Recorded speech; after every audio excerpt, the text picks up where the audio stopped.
Hey, what's up everybody? We are here with the first recap of the year of the Qatar Grand Prix and we're gonna go right into the MotoGP class. The sprint race of 5 was as follows. Jorge Martin won it ahead of Brad Binder, Aleix Espargaro, Pecco Bagnaia and Marc Marquez. And the Sunday race of 5 was as follows. Pecco Bagnaia won it ahead of Brad Binder, Jorge Martin, Marc Marquez and Enea Bastianini. That makes that the championship top 5 is very easy to calculate. Pecco Bagnaia is first, followed by Brad Binder, Jorge Martin, Marc Marquez and Enea Bastianini. Then my rookie to watch, Pedro Acosta, he finished in 8th in the sprint race and rode a very good first half of the Sunday race, but at the end he ran out of grip and tire and he finished in 9th position. Then my underdog to watch, Didja, he crashed out of the sprint race and he finished in 7th in the Sunday race, and the kudos of the week go to Pecco Bagnaia for having a difficult qualifying and sprint race, but when it mattered the most on Sunday he was on top. Then I don't have a sad part of the week, so we'll skip it for now, and then my wild run prediction for the next race, I think Bagnaia could win in Portimao.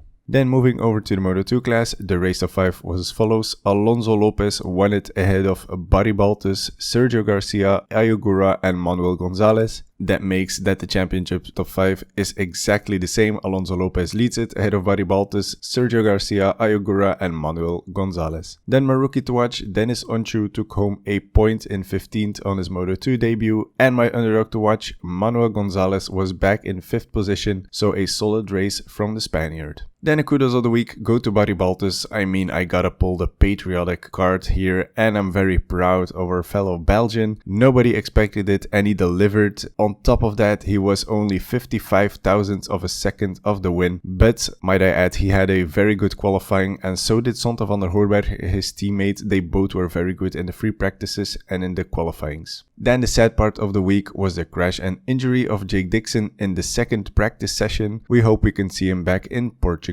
Then a special mention for Bo Benschneider, who started the season in 14th. Then also for Zonta van der Hoorberg, who finished 1 position in front of his fellow Dutchie in 13th. And for Barry Baltus, of course, who rode an impeccable race to an astonishing 2nd place and his first podium for the young Belgian. Then my wild win prediction, I think Aaron Canet could win it in Portimao. And then moving over to the Moto3 class, the race of 5 was as follows. David Alonso won it ahead of Dani Holgado, Taio Furusato, Ricardo Rossi and Colin Veijer. That makes that the championship top 5 is also exactly the same. David Alonso leads it ahead of Dani Holgado, Taio Furusato, Ricardo Rossi and Colin Veijer. Then my rookie to watch, Angel Piqueras, took some points on his debut in 12th. And my underdog to watch, David Almanza, unfortunately injured himself on his left hand during the practice sessions. He won't be fit in time for the Portimao races as well. Then the kudos of the week go to David Alonso for a tactical masterpiece,